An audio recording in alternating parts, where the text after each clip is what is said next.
Nah, yang masih ada tempat kosong angkat tangan jemaah. Kayaknya di belakang masih kosong. Iya, lihat di sebelah sana. Ya, masih kosong di sebelah kami, sebelah kanan sini, arah menuju pintu ke WC. Silakan diisi. Untuk HP, data server ataupun jaringannya mohon dimatikan karena mengganggu shooting. Ya. Sekali lagi untuk HP, data seluler ataupun jaringannya mohon dimatikan karena mengganggu jaring untuk shooting.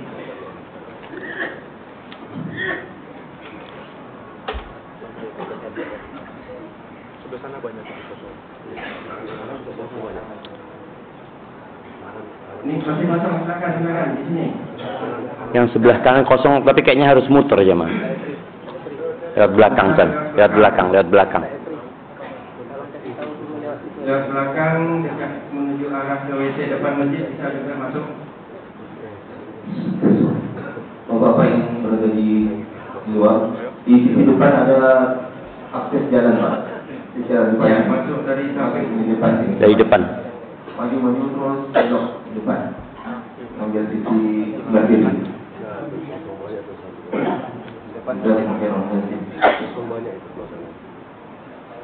Segera agar cepat kita mulai. Waktu kita hanya sampai pukul 6.30. Ya, waktu kegiatan kajian hanya sampai pukul 6.30. Segera diatur staffnya ataupun tempatnya masing-masing. Kita kasih waktu 5 menit lagi. Masya Allah, lama banget 5 menit. Kalau lama segera. Menurut Ustaz lama, antum harus segera.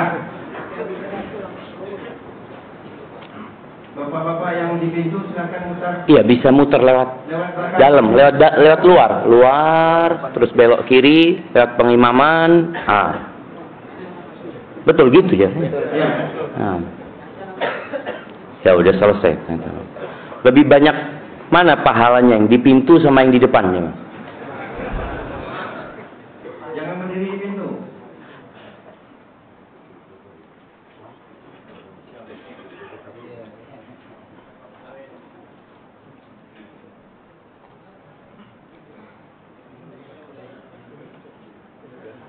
Ya, sambil berjalan, silakan. Mulai bang. Assalamualaikum warahmatullahi wabarakatuh. Alhamdulillah, ana berbahagia sekali bisa sampai ke tempat ini. Sebenarnya banyak ustadz yang ada di sini, yang mereka adalah senior ana, guru ana. Ada Ustadz Ali Ahmad, hafizahullah ta'ala, ada Ustadz Khairi, ada Ustadz Efri. Ustadz Efri ini Masya Allah satu kelas semana dulu Ustadz ya.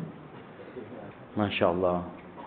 Makanya beliau banyak tahu tentang ana di Madinah. Semoga Allah menutupi aib-aib ana.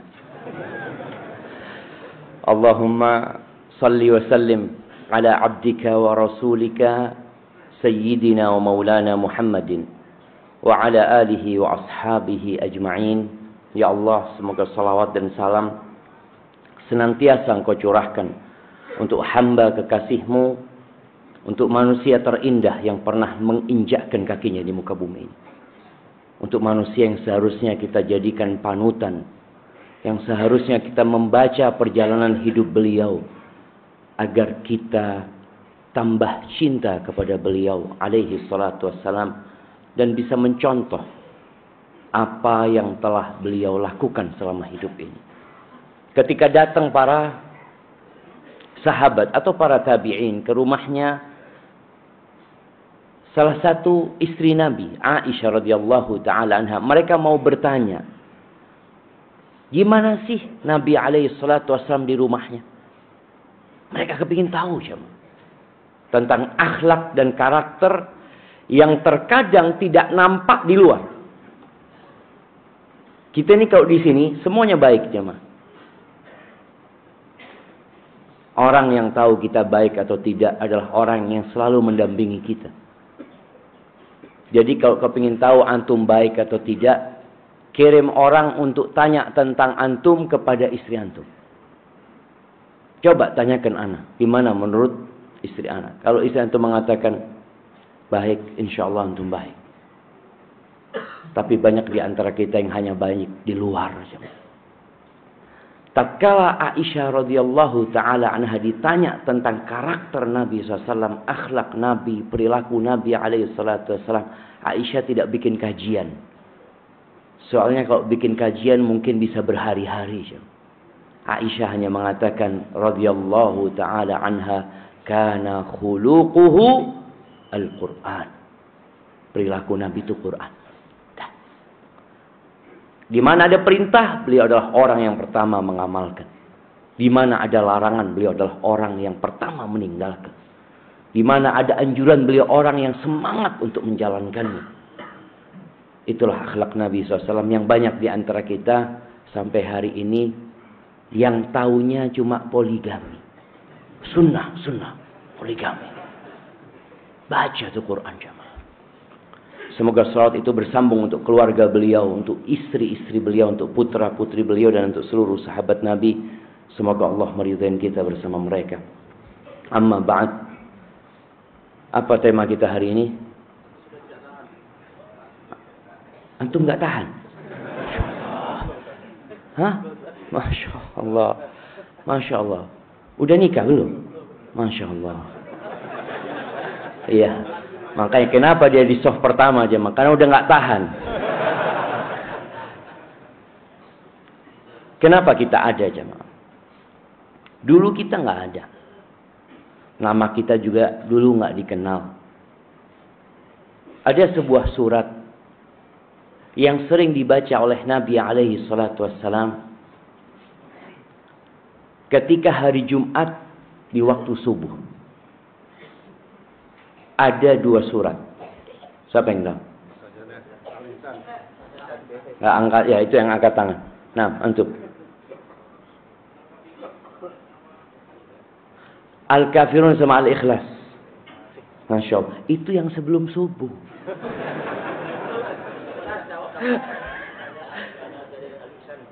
As-Sajdah sama Al-Insan. Masya Allah. Fadal. Nah, mudah-mudahan antum berangkat umrah, kasih buku umrohnya dulu. Itu manasik umroh ya. Nah, jamaah rahimakumullah, surat As-Sajdah sama Al-Insan. Coba antum baca hari Jumat, selain antum baca surat Kahfi, baca itu. Kalau antum memang nggak membaca itu, ya baca Quran dan baca sama artinya. Kita selalu diingatkan dengan kenapa kita ada. Hal ata alal insani hinum minad dahr lam yakun syai'an mazkura. Coba kau lihat. Kita dulu nggak ada. Disebut aja nggak bisa. Syafiq, bahasa lama nggak ada. Sebelum tanggal kelahiran anak, nama itu tidak pernah disebut. Lalu kenapa? Subhanallah. Allah ciptakan kita untuk berlomba-lomba menjadi yang terbaik. Bukan untuk tinggal selamanya di muka bumi ini. Allah jadikan kita punya pendengaran. Faja'alnahu sami'an basira. Agar kita bisa faham dan mengerti tentang hakikat kehidupan ini. Allah turunkan Al-Quranul Karim yang dibacakan. Dan Allah utus Nabi Muhammad alaihi salatu wassalam yang menjelaskan dan menguraikan tentang Al-Quran ini. Dan mengamalkan dalam kehidupan ini. Kita ada di sini bukan untuk bersenang-senang. Sampai-sampai Rasul sallallahu alaihi wasallam, beliau punya istri 9 di satu waktu. Beliau pernah mengatakan kepada para sahabatnya, "Lau ta'lamuna ma a'lam, la dhahiktum qalilan wa la bakaitum katsiran. Wala ma taladzattum bin nisa'i 'alal furush."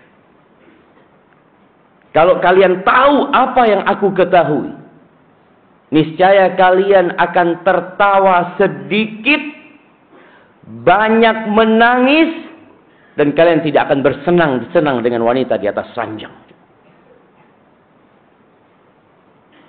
Karena sejatinya hidup ini memang sebuah ujian dan perjuangan. Allah Azza wa Jalla mengatakan di surat Al-Kahfi, yang juga sering kita baca di hari Jumat.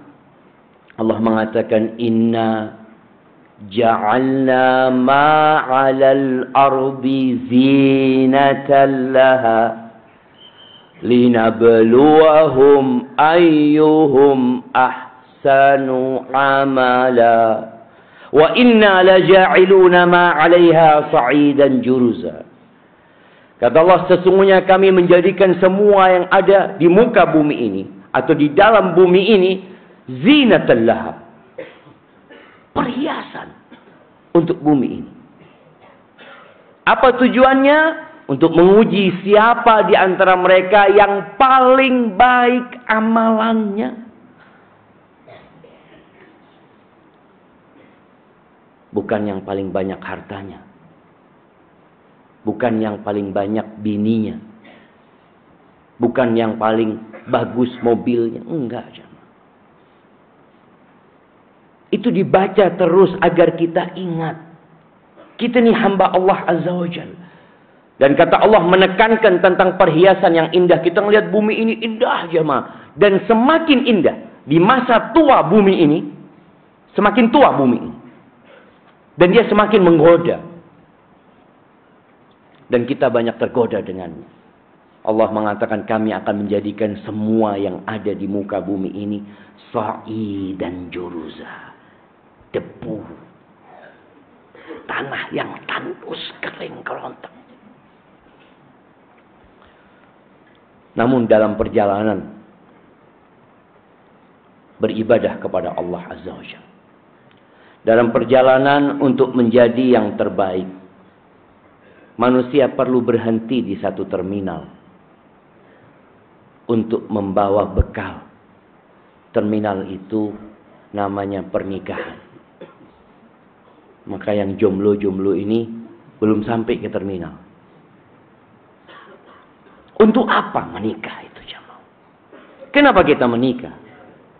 Sebagian orang berpikir, anak nggak enak Ustaz nikah, Ustaz. Sering ditanyain, kapan antum nikah? Kapan antum nikah? Pertanyaan dirubah, kenapa antum menikah sekarang? Kenapa antum menikah? Ada orang hidup nggak menikah nggak apa-apa. Ada orang sampai umur 40 tahun. Siapa yang 40 tahun belum nikah? Jemaah, nggak usah angkat tangan. Nah, ada yang 40 tahun nggak nikah, nggak apa-apa, baik-baik aja. Ada sebagian ulama sampai meninggal dunia nggak menikah. Maka tanyakan, kenapa antum menikah? Ketika pertanyaan ini dapat antum jawab dengan benar, maka insya Allah proses selanjutnya benar. Kenapa seperti itu? Rasul sallallahu alaihi wasallam mengingatkan, innamal a'malu binniyat wa innamal likulli imri'in ma nawa. Amalan itu harus ada niatnya. Dan semua orang akan mendapatkan apa yang dia niatkan, dan antum merasakan itu. Ketika ada yang menikah hanya sekedar untuk memperbaiki keturunan. Anak Ustaz mau nikah, Ustaz. Anak ingin punya keturunan yang kalau minum kopi kelihatan di lehernya, Ustaz. Antum bisa bayangin ya putihnya orang ini. Tapi ternyata dia menikah dengan wanita yang kalau minum susu kelihatan. Boleh jadi orang ini kan niatnya macam-macam, jemaah, menikah seperti itu. Ada yang menikah sekedar menutupin aib karena sudah hamil yang dia zinai. Itu tujuan dia. Orang tuanya marah, meminta pertanggungjawaban. Minta pertanggungjawaban kepada siapa? Dia berzina. Kalau memang dia anak putrinya diperkosa, dia laporkan. Ketika berzina, putrinya seharusnya orang tuanya yang bertaubat kepada Allah dan anaknya bertaubat kepada Allah Azza wa Jalla. Ketika datang seorang kepada Nabi SAW, seorang wanita mengatakan, "Ya Rasulullah, inni hubla minaz zina, fatahhirni." Dia mengatakan, "Ya Rasulullah, aku hamil dari hasil berzina. Tolong sucikan aku."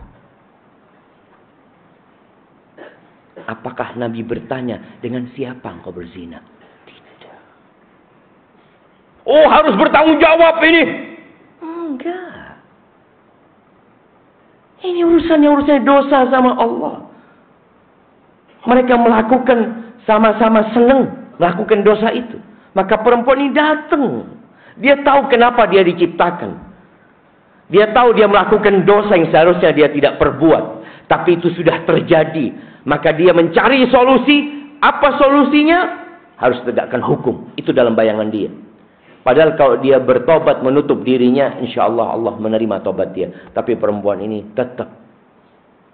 Dia merasa dosa itu membebani hidupnya. Nabi SAW mengatakan, engkau pulang sampai anak itu lahir. Karena yang dihukum itu hanya ibunya, bukan anaknya. Ditunggu 9 bulan lahir, datang lagi perempuan ini jamaah. Dia bawa, "Ya Rasulullah, aku sudah lahirkan dia jamaah." Bisa antum bayangin selama 9 bulan dia kepingin segera selesai dosa dia ini. Dia terus bertobat karena dia tahu lagi dia diciptakan untuk mengabdi kepada Allah Azza wa Jalla. Nabi SAW menolak perempuan ini, mengatakan, "Kau susui dia sampai kau sapih dia." 2 tahun kemudian jamaah, dia bawa anaknya. "Ya Rasulullah, dia udah bisa makan roti ya Rasulullah. Sucikan aku ya Rasulullah." Ahibbatifillah, kita benar-benar harus tahu kenapa kita menikah. Supaya perjalanan hidup kita diberkahi sama Allah Azza wa Jalla. Tapi banyak yang menikah dulu sebelum ngaji. Sehingga dia menikah hanya sekedar untuk status. Sebenarnya dia sudah berzina ke sana kemari. Lalu dia ingin menutupin kekurangan dia. Ditanya terus sama ibunya, sama bapaknya, "Nak, kapan engkau menikah? Ayo segera menikah." Akhirnya dia terpaksa menikah. Sehingga pernikahan itu jadi beban buat dia. Dia nggak tahan dengan pernikahan. Enak mana berzina dengan menikah? Kalau secara nafsu, orang itu akan berpikir berzina, menyalurkan nafsu udah berzina, bayar selesai. Menikah, aduh di luar lagi kerja, ditelepon sama istri. Nanti belum kau punya anak, nganterin anaknya sekolah, anaknya sakit, ini itu. Ada banyak beban dalam pernikahannya. Betul. Karena memang kita hidup untuk mengabdi kepada Allah, untuk melewati jalan terjal menuju ke surga Allah Azza wa Jalla. Yang kata Nabi alaihi salatu wassalam, "Huffatil jannah bil makarih." Surga itu dikelilingi dengan perkara-perkara yang dibenci oleh jiwa manusia. Berat kita melakukannya. Ini dan itu. Di sini kalau mau nikah, berapa harus siapin duit? Nah ini yang jomblo antum. Antum umur berapa? 28. Oh, belum waktunya masih. Nah, mau 38. Nah, berapa harus antum persiapkan untuk menikah? Minimal 25 atau 30. Bisa ditawar nggak? Bisa, masih bisa ditawar jamaah. Tapi setelah itu ada beban-beban yang harus dilakukan. Orang kalau mau berzina, berapa di sini jamaah? Na'udzubillah min dzalik. Iya. Berapa? Nggak sampai 25. Ada yang nggak sampai 1 juta. Ada yang di bawah itu. Orang berzina bas, nyalurkan selesai. Dia pikir. Antum pernah melihat ayam jago ketemu sama ayam betina? Ngobrol dikit, terus dia naikin. Na'udzubillah min dzalik. Itu ayam nggak apa-apa. Dia nggak perlu ke KUA untuk melakukan itu. Karena memang dia ayam. Sebagian manusia seperti binatang. Kata Nabi, kata Allah Azza wa Jalla, innal ladzina kafar, sesungguhnya orang-orang kafir, yatamatta'un wa ya'kulun kama ta'kulul an'am wan naru maswal lahum. Sesungguhnya orang-orang kafir itu bersenang-senang, mereka makan seperti binatang ternak. Nggak punya aturan. Dan neraka tempat buat mereka. Kalau sekarang di sini mungkin kelihatan mereka bersenang-senang, mereka akan mendapatkan azab yang pedih sekali. Dunia ini sijinul mukmin, penjara buat orang-orang beriman. Wallah, kita di penjara aja. Wa jannatul kafir, surganya orang-orang kafir. Kita mau berbuat ini, ngelihat ada perempuan cantik, astagfirullah, astagfirullah. Anaknya siapa ya? Kadang-kala kita memang harus melakukan itu, jamaah.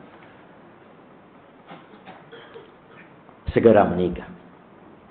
Yang udah nggak tahan. Nabi alaihissalatu wassalam mengatakan, ya ma'syarasy syabab, wahai kaula muda, man istata'a minkumul ba'a falyatazawwaj. Barang siapa di antara kalian sudah memiliki kemampuan secara fisik, secara finansial, falyatazawwaj, hendaklah dia menikah. Kenapa disuruh menikah? Nabi menyebutkan tujuannya. Fa innahu aghaddu lil basar wa ahsan lil farj.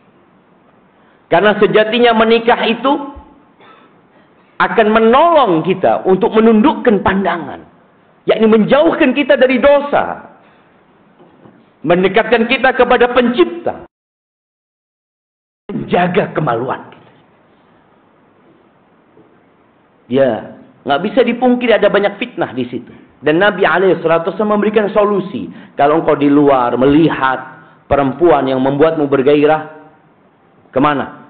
Falyarji ila ahlih, pulang ke keluarganya. Kenapa disuruh pulang sama keluarga? Kata Nabi alaihissalatu wassalam menjelaskan, innal ladzi biha mithal ladzi biha. Yang ada di perempuan yang engkau lihat sama persis dengan yang ada di istrimu. Sama.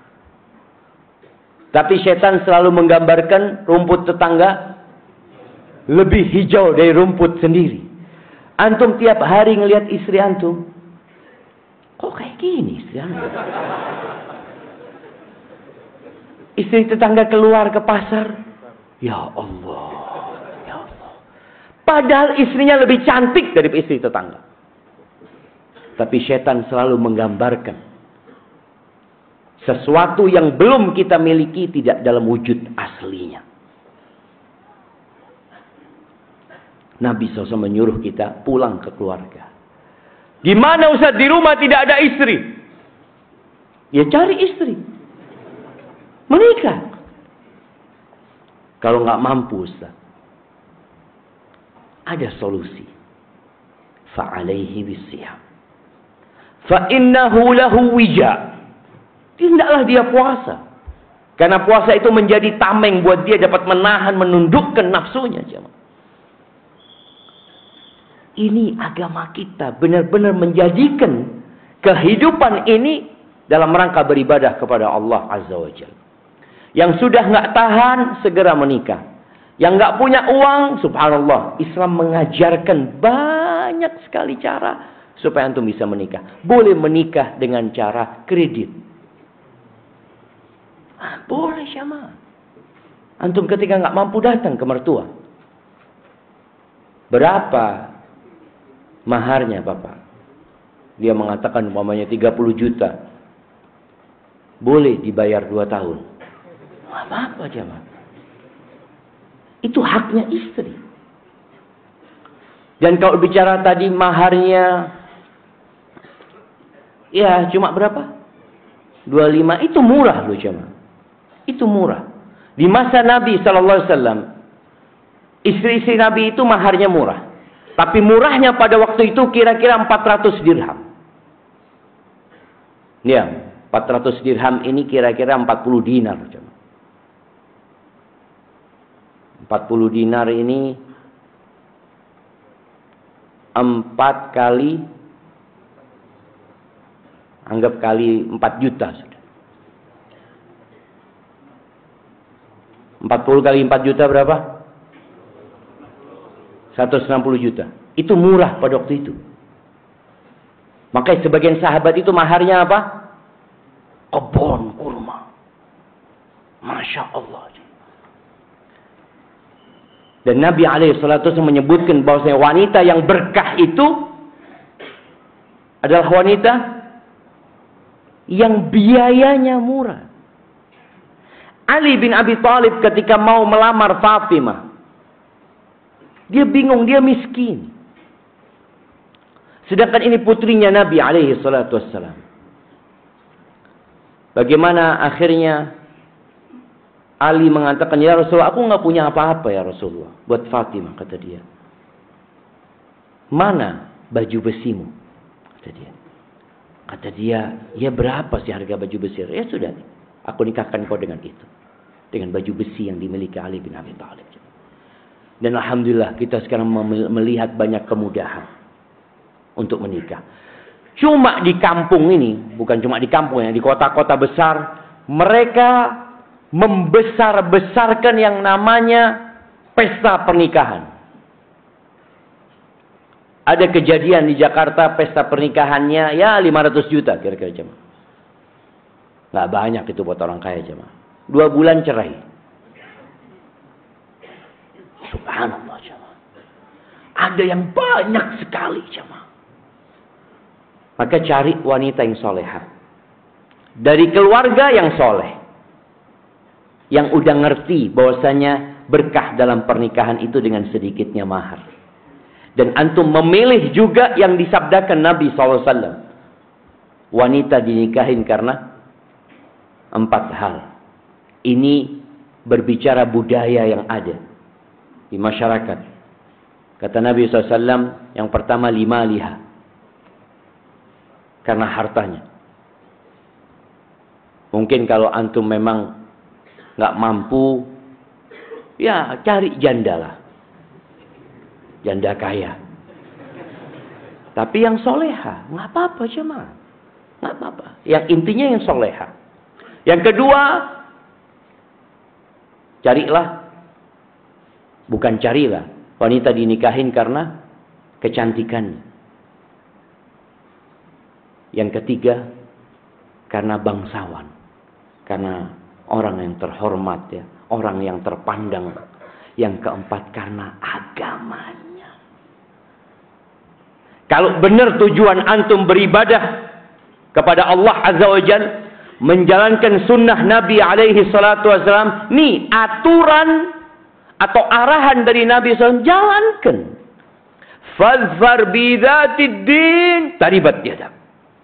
Beruntunglah engkau. Carilah perempuan yang agamanya baik, yang akhlaknya mulia, selamat hidupmu jemaah. Maka Nabi SAW ketika menyebutkan 3 harta yang paling mulia, beliau alaihi salatu wasallam mengatakan lisanun dzakir, lisan yang pandai berzikir, wa qalbun syakir, jantung yang suka bersyukur kepada Allah, wa zaujatun mu'minatun, dan istri yang beriman, tu'inuhu ala imani, yang membantu suaminya apa? Cari duit, bikin rumah, yang membantu suaminya dalam menegakkan keimanan dia. Di riwayat lain dikatakan tu'inuhu ala amril akhirah, yang membantu dia dalam urusan akhiratnya. Urusan akhirat. Dunia ini bentar lagi akan kita tinggalkan bersama-sama. Maka tolong kalau niat antum memang beribadah, sesuai. dengan ketentuan yang disebutkan Nabi SAW. Bagi yang perempuan, kadangkala perempuan ini menunggu, tapi boleh jadi dia juga mencari. Lewat siapa? Lewat orang tuanya, lewat orang-orang yang dia kenal, lewat saudaranya. Pernah Ummu Habibah. Siapa Ummu Habibah coba? Nah, istri Nabi. Anaknya siapa Ummu Habibah?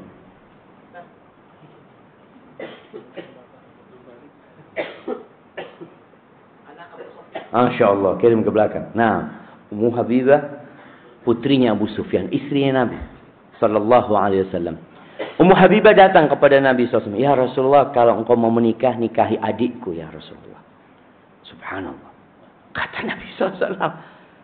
Enggak, kata dia. Kalian itu jangan tawarkan adik kalian sama aku. Mahram, apa namanya? Termasuk yang diharamkan menikahi kakak beradik. Cuma, enggak boleh. Enggak, soalnya aku dengar engkau mau menikahi putrinya Ummu Salamah. Akhirnya Nabi SAW menjelaskan tentang hukum hal itu. Dan bahwa yang dibicarakan itu tidak benar. Itu mungkin cara wanita untuk mencari suami. Ketika dia udah nggak tahan. Dan orang tuanya harus berusaha.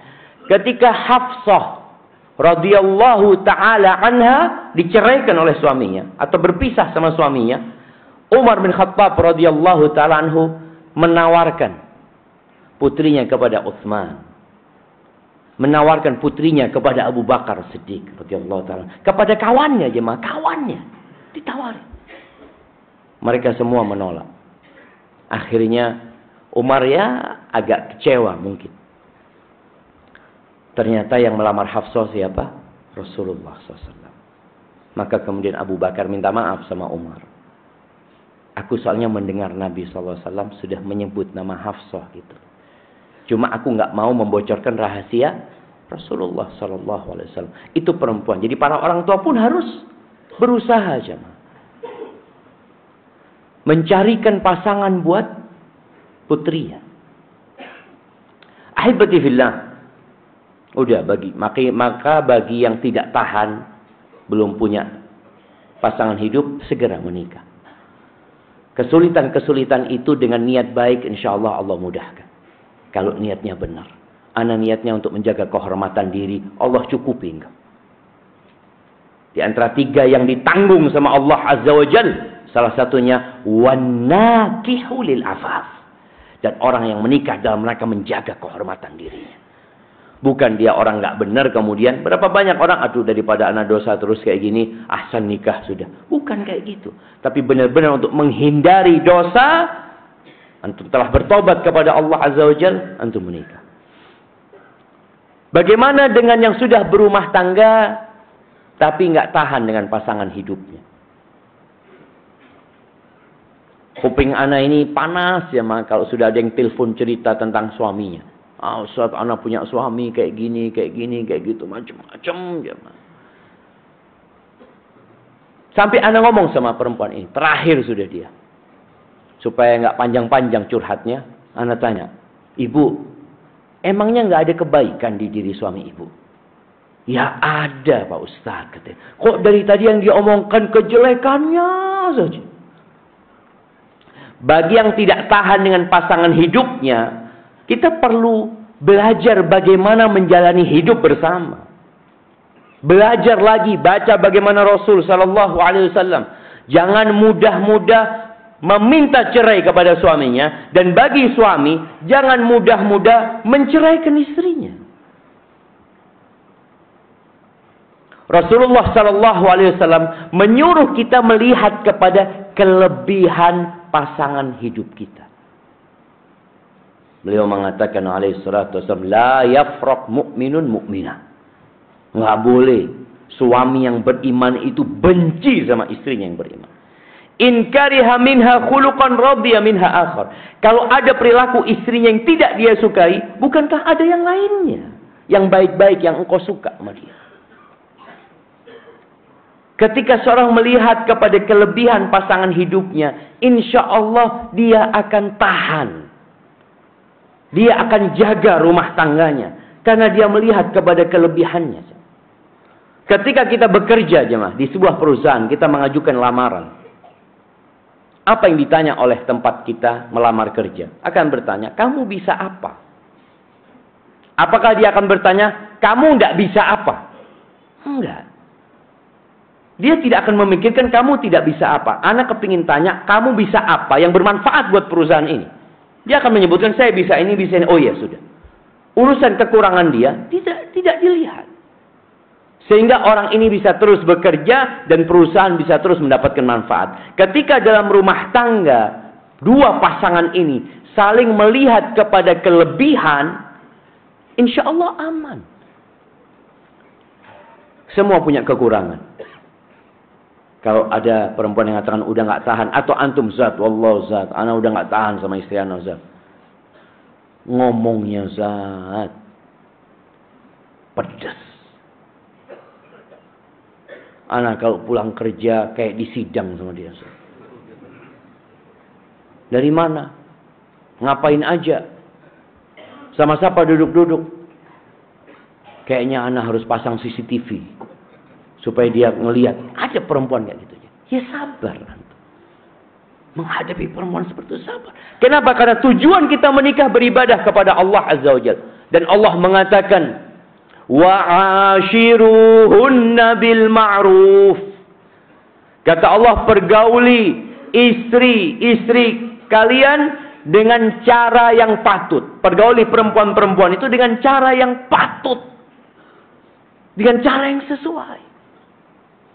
Fa in karihtumuhunna, gimana kalau nggak suka sama mereka? Mesti adalah kekurangan istri kita yang kita nggak suka. Fa in karihtumuhunna, ceraikan dia, balikan ke orang tuanya. Kalau kita beli barang jamaah, bisa tukar tambah. Kalau kayaknya kurang cocok karena sama ini, datang, anak mau tukar sama ini. Tapi kalau istri bisa untuk tukar tambah. Ke mertua anak kayaknya ibu sama ini nggak cocok kayaknya. Allah mengatakan fa in karihtumuhunna fa asa an takrahu syai'an wa yaj'alallahu fihi khairan katsira. Allah suruh sabar. Tahan. Boleh jadi yang antum benci, di situ ada banyak kebaikan yang Allah jadikan. Antum kalau membaca rumah tangga Nabi alaihi salatu wassalam, istri-istri Nabi itu manusia. Mereka punya kekurangan. Disinilah tugas suami memperbaiki pasangan hidupnya. Ketika dia sudah tepat memilih istri. Dulu saat anak menikah sudah sesuai. Atau dulu ketika anak menikah, anak memang nggak ikut aturan agama. Anak menikahin dia karena dia cantik, bunga desa. Dan sang istri, ya anak mau sama dia karena dia orang kaya, Ustaz. Setelah kedua-duanya ngaji atau salah satunya mengaji, kadang-kala mulai ada gesekan-gesekan. Maka di sini tugas kita adalah terus memperbaiki. Karena tujuan hidup itu adalah beribadah kepada Allah SWT. Namun ketika dalam satu kesempatan udah nggak mungkin, Ustaz. Ibadah udah nggak bisa dilakukan di rumah ini. Maka perceraian pilihannya. Allah Azza wa Jalla mengatakan, "Fa in khiftum alla yuqima hududallah fala junaha 'alaihima fi maftadat bih." Kalau kalian takut mereka suami istri sudah nggak mampu menegakkan batasan-batasan Allah, hukum-hukum Allah di rumah sudah nggak mampu ditegakkan lagi, ya sudah nggak apa-apa perempuan gugat cerai. Namun proses memperbaiki itu perlu dijalani. Nih buat para suami yang punya istri bermasalah. Kata Allah Subhanahu wa taala, "Wallati takhafuna nushuzahunna fa'idhuhunna." Dan wanita-wanita yang kalian takut ketidaknurutan dia, dia nggak nurut. Dia mungkin agak kurang adabnya sama suami. Apa yang harus dilakukan? Fa'idhuhun. Kasih apa? Mau'izah. Kasih nasihat. Dan berikan nasihat kepada istri dengan cara yang penuh dengan cinta dan kasih sayang. Jangan memberikan nasihat kepada istri di depan orang banyak.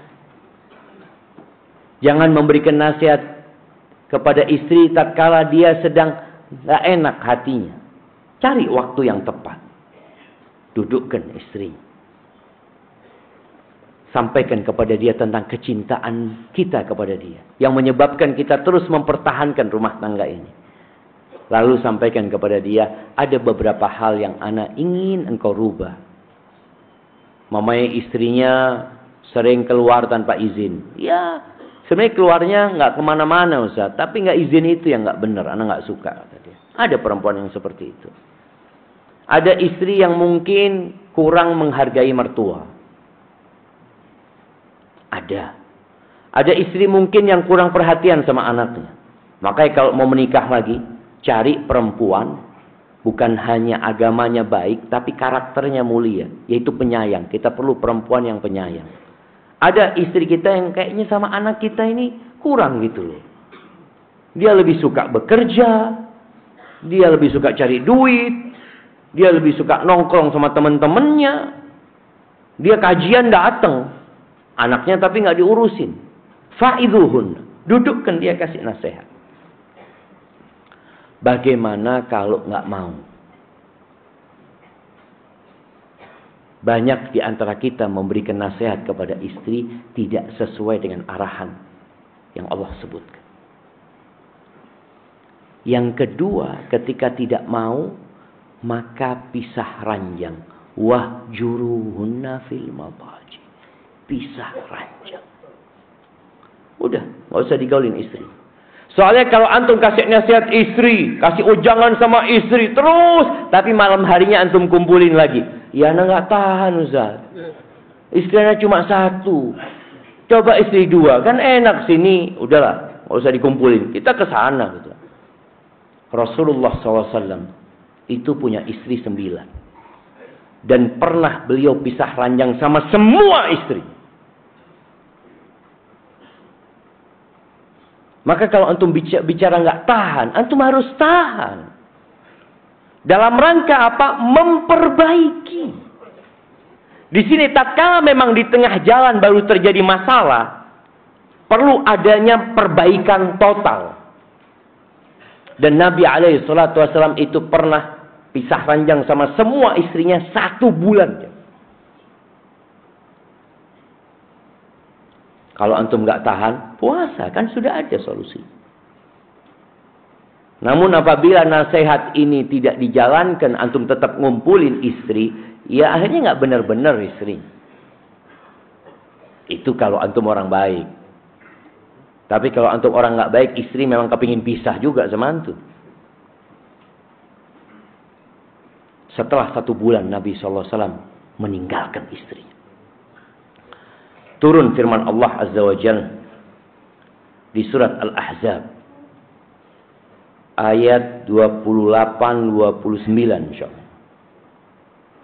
Coba supaya anda nggak salah. Nah, ayat 28-29 di surat Al-Ahzab. Apa kata Allah Azza wa Jalla?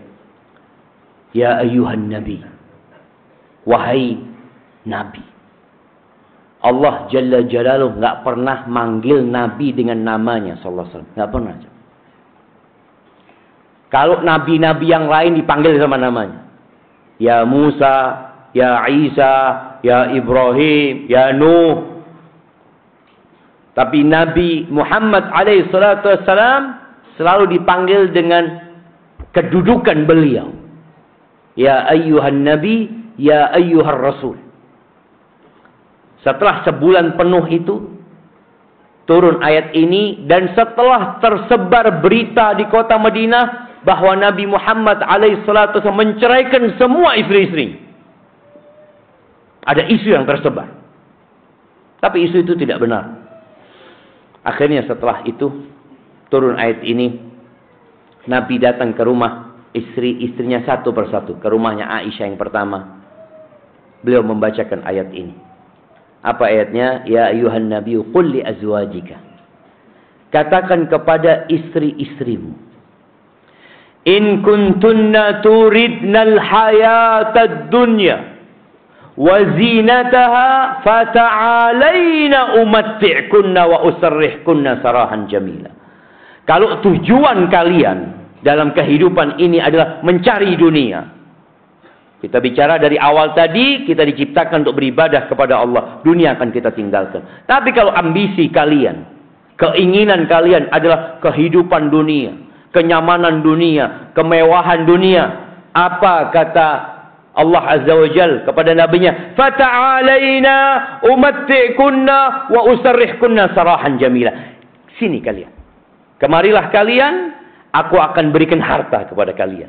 Aku kasih mut'ah sama kalian. Harta. Kasih pesangon. Kau akan kepingin dunia. Aku kasih dunia sama kalian. Setelah itu, kita nggak bisa bersama lagi. Aku akan ceraikan kalian dengan perceraian yang baik. Ada masalah di rumah tangga Nabi SAW. Ada yang harus diperbaiki. Ada beberapa riwayat yang menyebutkan kenapa Nabi SAW berpisah ranjang sama semua istri. Mereka kalau dari ayat ini mereka ingin dunia. Mereka ingin tambahan nafkah. Ada juga yang menyebutkan tentang keributan mereka, tentang kecemburuan mereka yang merepotkan Nabi SAW. Maka dikasih pilihan. Kalau kalian ingin kehidupan dunia, ya udah. Kalian ingin kemewahan, ingin harta, udah aku kasih kata. Tapi setelah itu nggak bisa bersama. Karena apa? Karena beda tujuan. Gimana antum naik mobil berdua sama perempuan, sama istri antum. Antum mau ke Medan, dia mau ke Jakarta. Kira-kira di jalan ribut terus nggak? Bang, ayo kita mau ke Jakarta. Si perempuan mau ke Jakarta, antum mau ke Medan. Ribut terus, nggak nyaman hidup ini. Maka tujuan hidup harus disamakan. Visi dan misi harus didudukkan, dibicarakan demi untuk kehidupan yang penuh dengan sakinah, mawaddah dan rahmah. Dikasih pilihan.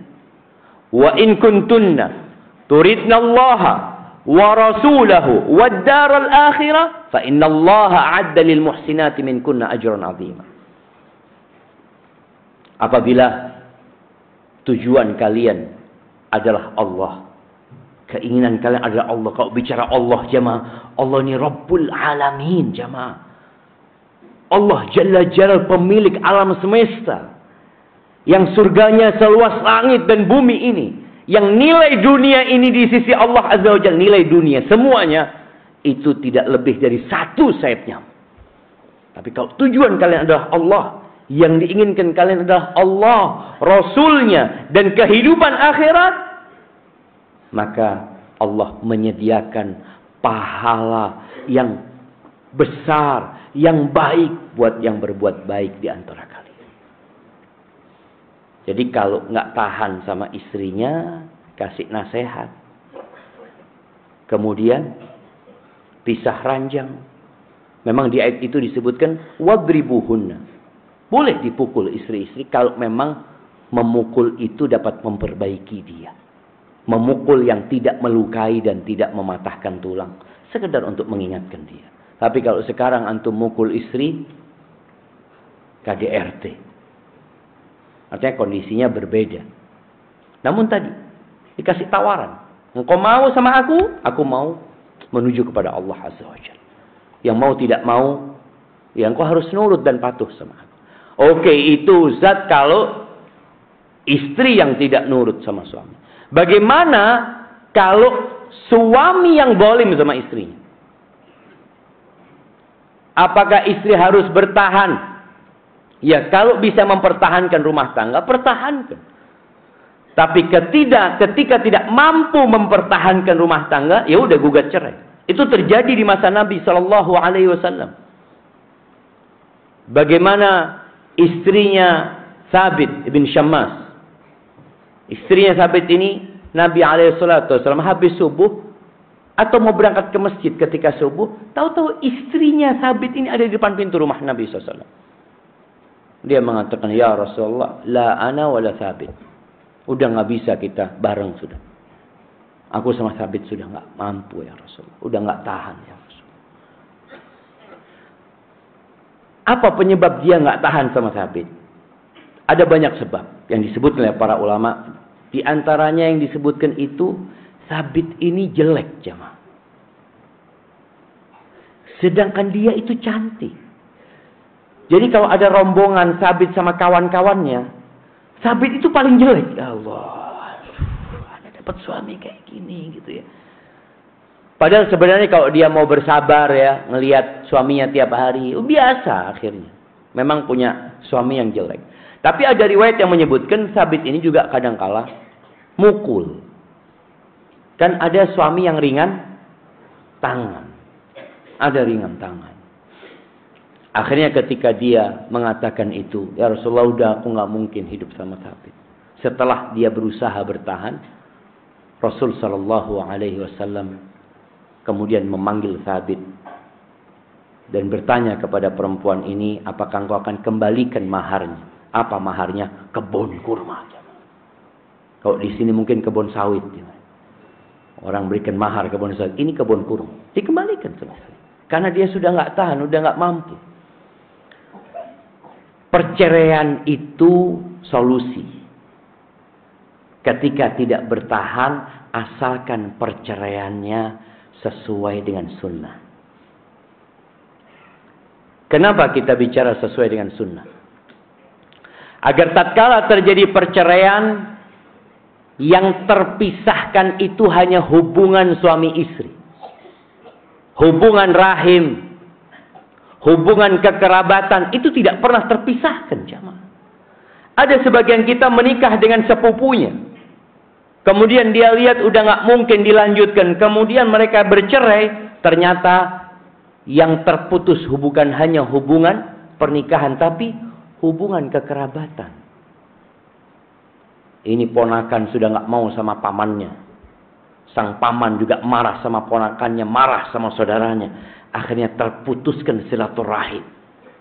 Kadangkala kalau punya anak, anaknya ikut ibunya. Sang bapak nggak ngasih nafkah sama anaknya. Karena kan ikut sama ibunya, ya sudah biar tanggung jawab ibunya. Subhanallah. Padahal ketahuilah para suami.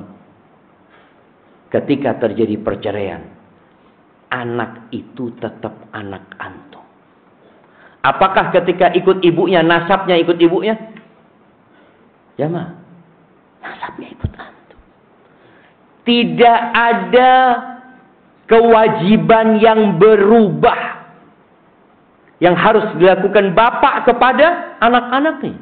Karena sampai kapanpun tidak ada istilah mantan anak. Oh ini dulu anak-anak dulu. Sekarang sudah bukan anak-anak. Nggak ada. Itu tetap anak. Dan biasanya ketika dia ikut ibunya benci sama bapak. Maka dia berusaha untuk menanamkan vaksin kebencian kepada anaknya. Bapakmu itu zalim nak. Bapakmu itu kasar. Bapak itu ngomongnya nggak enak. Kenapa ibu berpisah? Na'udzubillah, sudah. Ibu nggak mau cerita tentang bapak. Padahal barusan cerita udah dia. Maka jangan. Terus harus ngomong apa Ustaz ketika memang suami anak seperti itu? Kembali kepada tujuan pernikahan. Tujuan hidup beribadah kepada Allah Azza wa Jalla. Nabi SAW mengatakan, man satara musliman satarahullah. Barang siapa yang menutupi aib saudaranya, maka Allah akan menutupi aibnya.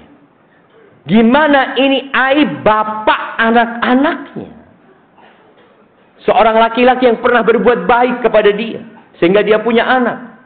Maka sampaikan kepada anak ketika memang harus berpisah. Ya anak, kayaknya memang jodohnya ibu sama bapak sampai situ. Kan semua sudah ditakdirkan. Nah. Bismillah. engkau harus berbakti sama bapakmu. Bapakmu itu, dia siapa yang tidak punya kekurangan? Semua punya kekurangan. Tapi kita tetap melihat kepada kelebihan. Di situ orang tua yang bijak. Suami juga harus bijak. Ketika dia menceraikan istrinya, karena memang sudah nggak tahan lagi, maka kalau ditanya orang, kenapa antum ceraikan istri antum? Ini ada kejadian jemaah. Di masa lalu ada seorang yang mau bercerai sama istrinya. Lalu kawannya datang, ana dengar-dengar antum kayaknya udah nggak tahan lagi sama istri antum. Antum mau ceraikan dia.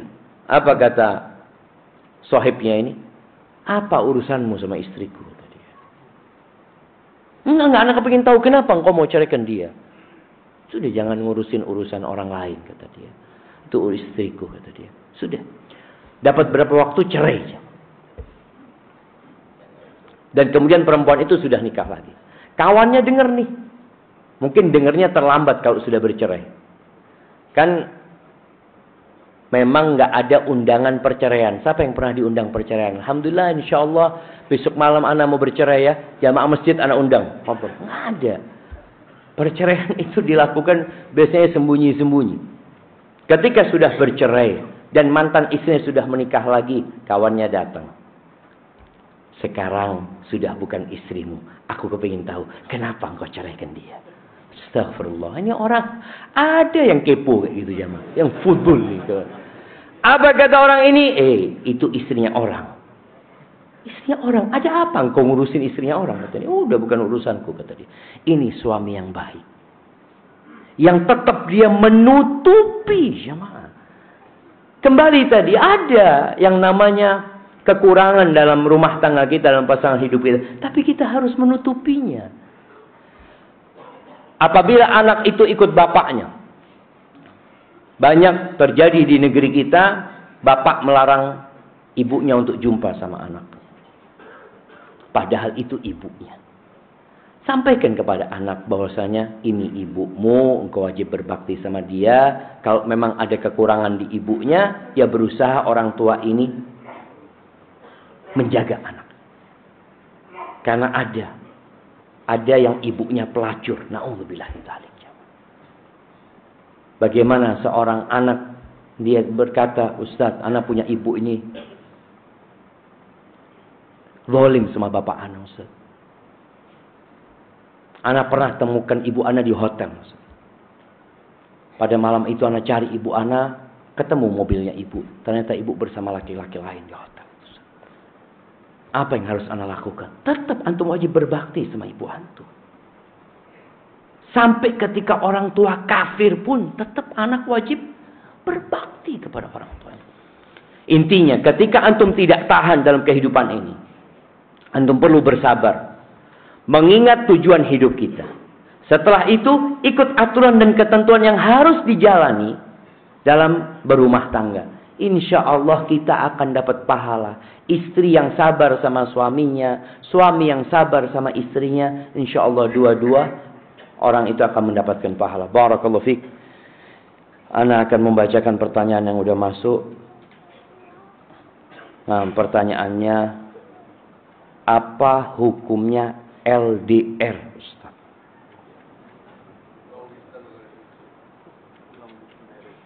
Long distance marriage. Apa? Ini nikah jarak jauh. Sudah nikah tapi dia pisah. Nah, bukan karena pisah ranjang disebabkan masalah, tapi karena pekerjaan, kebanyakan seperti itu. Ada yang istrinya di Pekanbaru, suaminya di Jakarta umpamanya. Apakah Anda harus bersabar atau resign dari pekerjaan? Barakallahu fikum. Ini yang tanya akhwat apa ikhwan? Kalau dia seorang akhwat, seharusnya dia ikut suaminya. Hanya saja masalahnya, orang tua perempuan ini melarang anaknya untuk resign. Loh, enak banget bapak yang nyekolahkan engkau. Bapak yang capek. Sekarang engkau mau nurut sama suamimu. Ketahuilah para orang tua. ketika anak punya anak perempuan dan anak menikahkan anak perempuan itu, maka surga dan neraka anak perempuan itu adalah suaminya. Dia wajib taat kepada suaminya selama tidak dalam kemaksiatan. Kita nggak boleh intervensi dalam rumah tangga mereka. Kalau memberi nasihat, silahkan. Ini kalau yang bertanya ini adalah akhwat umpamanya. Dia silahkan resign. Kecuali ketika sebelum pernikahan ada syarat yang ditetapkan oleh pihak perempuan. Boleh. Mamanya perempuan itu mengatakan, aku mau menikah dengan engkau asalkan engkau tidak keluarkan aku dari Pekanbaru. Suami mengatakan, iya. Maka suami harus penuhi syarat ini. Nggak boleh dia menuntut suaminya untuk ikut dia. Lalu dia mengancam suaminya dengan mengancam istrinya dengan akan diceraikan kalau nggak nurut sama dia. Karena sang suami menerima syarat tersebut. Kalau dari awal sang suami ini memang nggak mau, oh enggak, aku mau istri yang ikut sama aku. Ya sudah, berarti mungkin ada wanita lain. Aku nggak bisa, karena aku mau tetap di Pekanbaru, aku mau berbakti sama orang tua. Ini persyaratan dalam pernikahan itu wajib dipenuhi. Tapi kalau nggak ada persyaratan, istri harus ikut suami. Gimana dengan orang tua yang marah? Ya, nggak salah istri ikut suami. Yang salah orang tua yang intervensi. Mungkin perlu komunikasi yang baik. Tapi kalau ini pertanyaan dari ikhwan, maka seharusnya Ayana nggak tahu kenapa dia LDR. Apakah dia nggak bisa bawa istrinya? Kalau dia bisa bawa istrinya, bawa istrinya. Tapi kalau nggak mungkin bawa istrinya karena satu dan lain hal, maka dia resign. Bismillah, itu mungkin bisa jadi pilihan. Dia kumpul sama istrinya. Barakallahu fikum. Menurut syariat, mahar itu sebenarnya untuk siapa? Apakah untuk istri atau orang tua atau keluarganya? Ya untuk perempuan itu, untuk istrinya. Mahar itu. Makanya kalau dilihat mahar itu berapa banyak sih jemaah di sini yang disebutkan dalam pernikahan? Berapa? Ada yang 25 juta disebutkan dalam pernikahan. Kadang-kadang yang disebutkan cuma 100 ribu, 200 ribu. Seperangkat alat sholat. Seperti itu. Mahar itu haknya istri.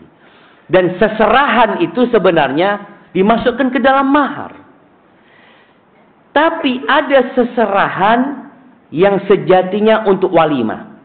Yang dianjurkan mengadakan walimah ini pihak laki-laki apa pihak istri?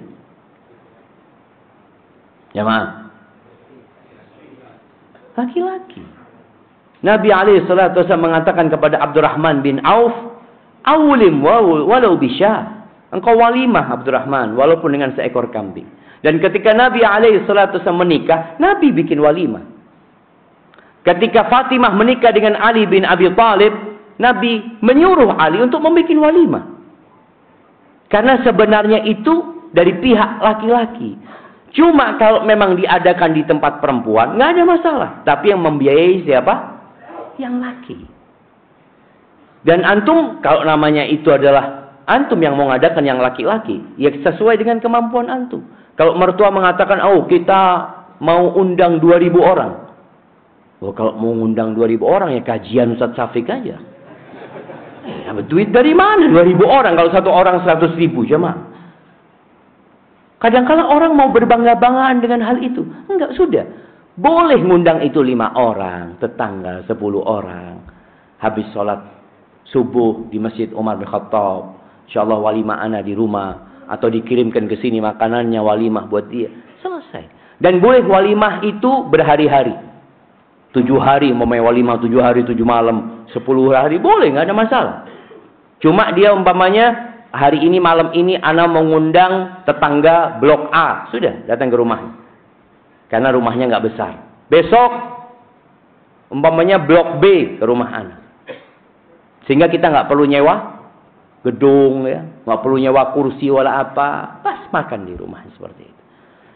Jadi kalau bicara mahar itu hak siapa? Haknya istri.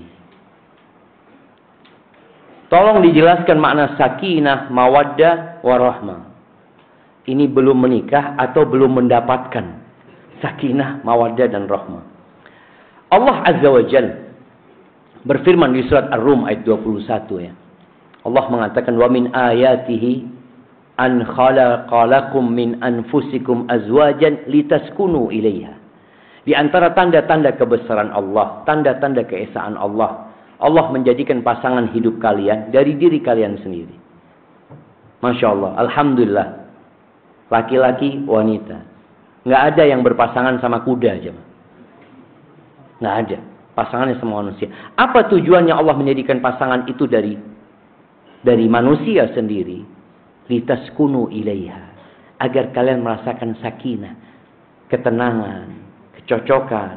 Makanya kalau orang menikah itu nggak harus cinta. Apakah pernikahan antum itu semua dilandasin cinta? Enggak. Nabi SAW menikah dengan istri-istrinya itu karena ada kecocokan, sakinah.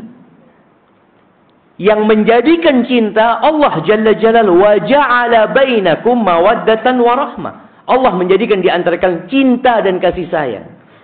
Namun apabila sebelum pernikahan memang sudah cinta, ya itu menjadi sesuatu yang indah, nggak apa-apa. Umpamanya ana dari awal sudah senang sama anak paman ana, Ustaz.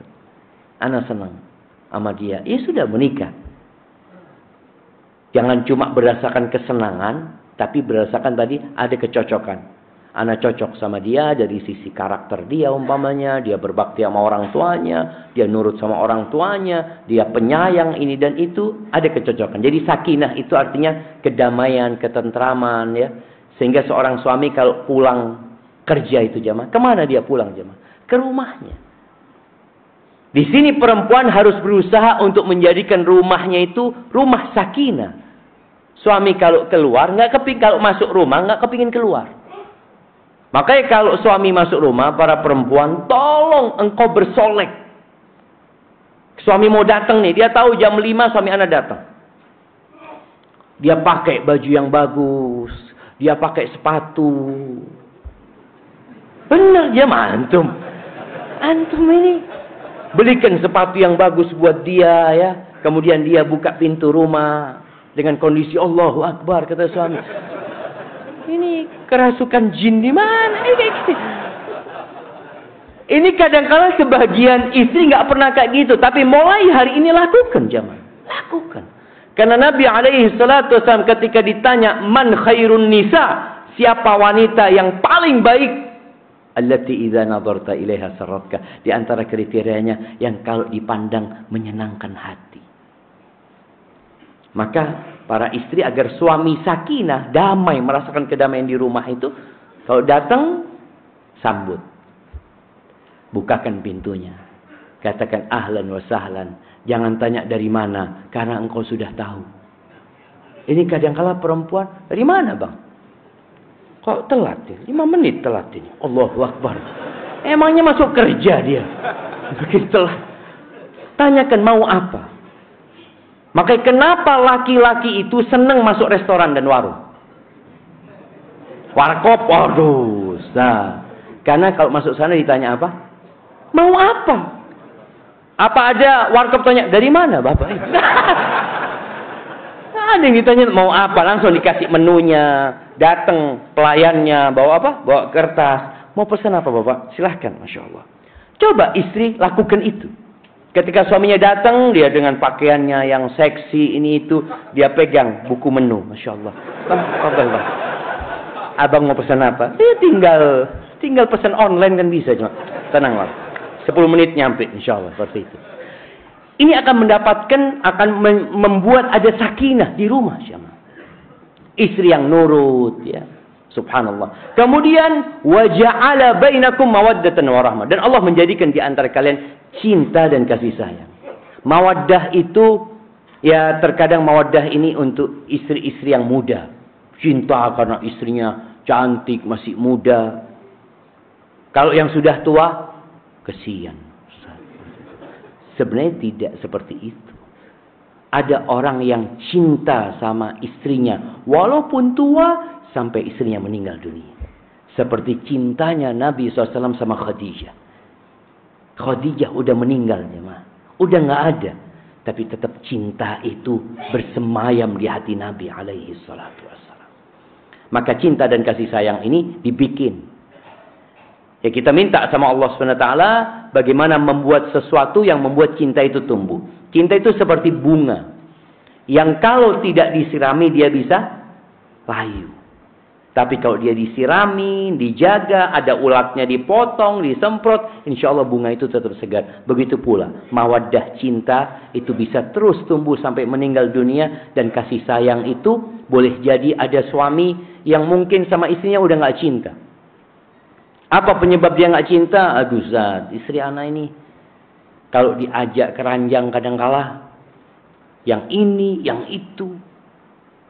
Terus kenapa antum nggak berpisah sama dia? Kesian Ustaz. Kesian Ustaz. Dia yang mendampingi anak ketika anak susah Ustaz. Dia ini yang ini dia sebutkan. Jadi masih ada rahmat kasih sayang kepada dia jamaah. Itu maksudnya mawaddah dan rahmah. Baik.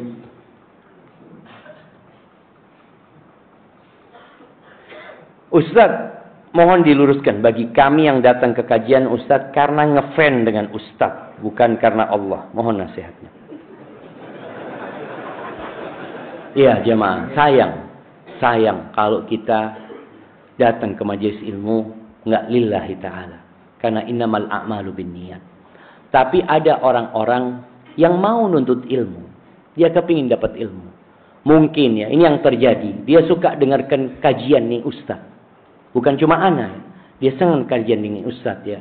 Di YouTube, di Facebook dia dengarkan. Dia kepingin kapan anak bisa dapat ilmu secara langsung dari Ustaz ini. Jadi bukan karena Allah. Dia mungkin karena Allah lillahi ta'ala. Tapi dia ingin belajar ilmu langsung dari Ustaznya yang biasa dia lihat dari YouTube. Ingat, Allah tahu dengan apa yang terbetik di hati kita. Jangan sampai capeknya kita tuh sia-sia. Karena yang akan diterima oleh Allah yang untuk Allah saja. Kalau dia niatkan untuk yang lainnya, ya Allah tidak akan terima. Kata Nabi SAW, Qala Allahu Azza wa Jal, Allah berfirman, ini dalam sebuah hadits qudsi, Man amila amalan asyraka fihi ma'i ghairi taraktuhu wa syirka. Barang siapa yang berbuat satu amalan yang dia sisipkan selain aku dalam amalan dia, maka aku tinggalkan dia dengan yang aku disisipkan dengannya, yang disekutukan dengannya. Maka tolong niatkan lillahi ta'ala. Orang nuntut ilmu itu dalam rangka mengangkat kebodohan dari dirinya. Niatkan itu, anak kepingin tahu. Tambahkan niat-niat yang lainnya. Mendapatkan berkah di majelis ilmu. Menuju ke jalan surga Allah Azza wa Jalla. Mendapatkan sakinah, mendapatkan rahmat, mendapatkan ampunan dari Allah SWT. Ada banyak fadilah menuntut ilmu. Niatkan untuk mendapatkan fadilah-fadilah tersebut. Dan insya Allah, Allah akan berikan berkah di ilmu kita. Karena ada orang menuntut ilmu bertahun-tahun, ilmunya nggak bermanfaat. Boleh jadi masalahnya di niatnya. Boleh jadi masalah di adabnya. Ada orang nuntut ilmu tapi kurang adabnya. Sehingga dia tidak dapat manfaat dari ilmu tersebut. Barakallahu fiik. Masya Allah, lebih 1 menit ya, mana harus berhenti. Terakhir Anda tutup dengan sebuah cerita ya, yang disebutkan oleh penulis kitab Ulul Himmah. Ada seorang laki-laki yang melamar seorang wanita. Dia miskin. Dia suka sama perempuan ini.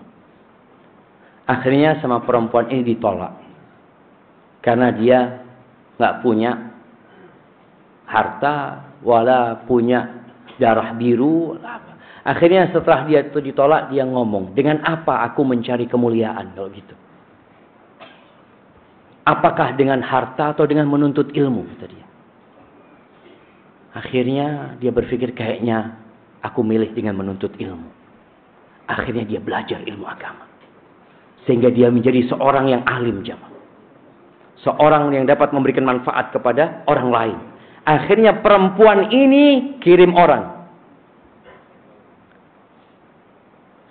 Untuk menyampaikan kepada ustadz ini, kepada laki-laki ini, bahwa dia mau sama dia sekarang.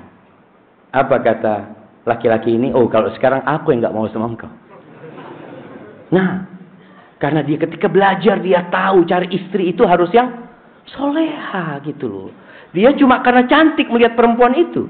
Ketika dia belajar, dia tahu bahwa saya mencari pasangan hidup, mencari ibu buat anak-anak kita, harus wanita yang soleha, wanita yang taat kepada Allah, yang berbakti kepada orang tuanya, wanita yang penyayang, yang banyak anaknya. Dia tahu itu. Hadza wallahu a'lam bishawab. Itu yang dapat Ana sampaikan.